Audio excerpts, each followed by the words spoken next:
Hello दोस्तों, कैसे हैं आप सब।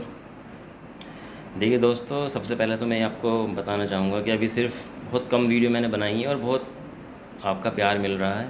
अपना प्यार ऐसे ही बना के रखिएगा तो बहुत तेज़ी से हम लोग बढ़ते जा रहे हैं और हमारा परिवार भी बढ़ता जा रहा है।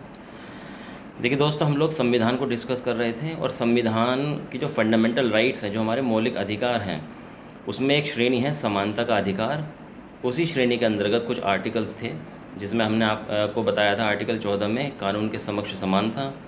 आर्टिकल 15 यानी कि अनुच्छेद 15 में हमने बताया था धर्म, नस्ल, जाति, लिंग और जन्म स्थान के आधार पर भेदभाव का निषेध। आज हम बात करेंगे आर्टिकल 16 यानी कि अनुच्छेद 16 की।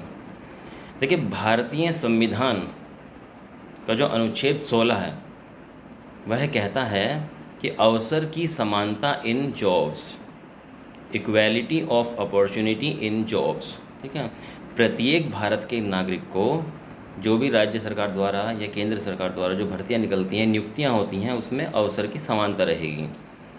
लेकिन दोस्तों, धीरे धीरे क्या संवैधानिक संशोधन हुआ, इसमें एक 77वां संवैधानिक संशोधन 1995 में हुआ और इसमें 16D करके एक भाग जोड़ दिया गया और वह कहता है कि state government can provide reservation on the basis of social backwardness.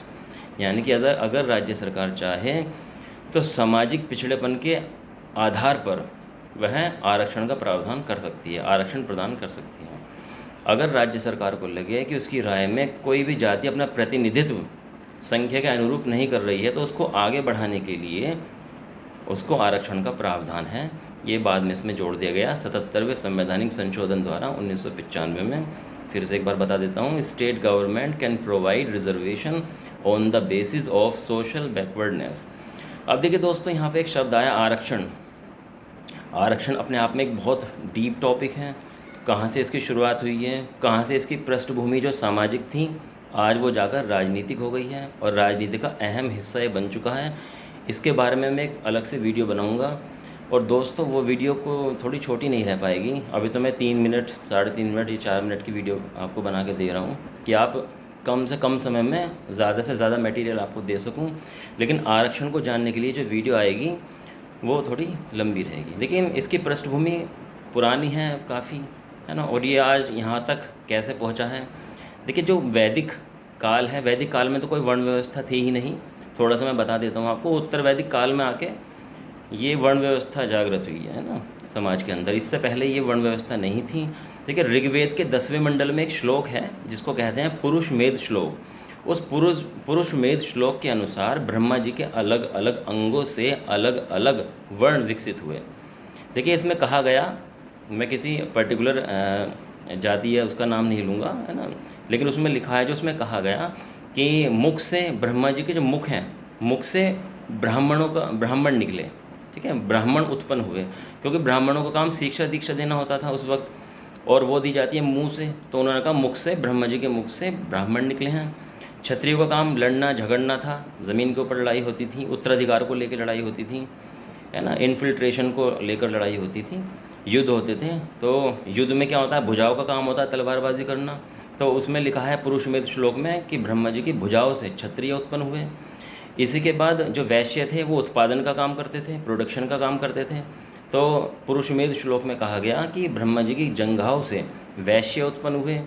और ये जो ब्राह्मण, क्षत्रिय और वैश्य हैं, इन तीनों की सेवा करने का जो धर्म था वो शूद्रों का था। तो तीनों वर्णों का जो बोझ था वो शूद्र उठाता था। और आप समझिए, हमारी बॉडी का पूरा भार किसने उठा रखा है, हमारे पैरों ने। जो हमारे पैर के नीचे सोल है, तो उसमें कहा गया कि जो चरण है ब्रह्मा जी के, तलवे बोलते हैं जिन्हें, एक लोकल लैंग्वेज में तलवा बोल देते हैं, कि वो जो आपके पैर हैं, सोल हैं, नीचे तलवा है, उसमें से शूद्र उत्पन्न हुए। तो इस प्रकार से ब्रह्मा जी के अलग अलग अंगों से अलग अलग वर्ण विकसित हुए। मुख से ब्राह्मण, भुजाओं से क्षत्रिय, जंघाओं से वैश्य, और हमारे ब्रह्मा जी के चरणों से शूद्र उत्पन्न हुए। ऐसा पुरुष मेध श्लोक में कहा गया है।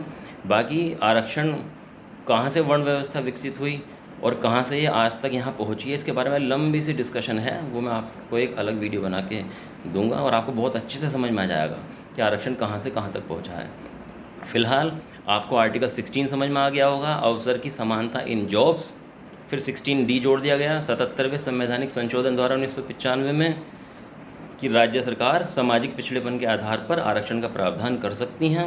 तो दोस्तों आर्टिकल 16 आपको समझ में आ गया। कमेंट करके मुझे ज़रूर बताइएगा कि आपको ये वीडियो कैसी लगी, और बहुत जल्दी से आर्टिकल 17 आपके सामने मैं लाऊंगा। और आप समझते रहिए आर्टिकल 14, 15, 16, चाहे तो अपने नोट्स भी बना सकते हैं आप एक एक करके, है ना। और आर्टिकल 17 जल्दी आपके सामने लाऊंगा। तब तक के लिए गुड बाय, जय हिंद, नमस्कार।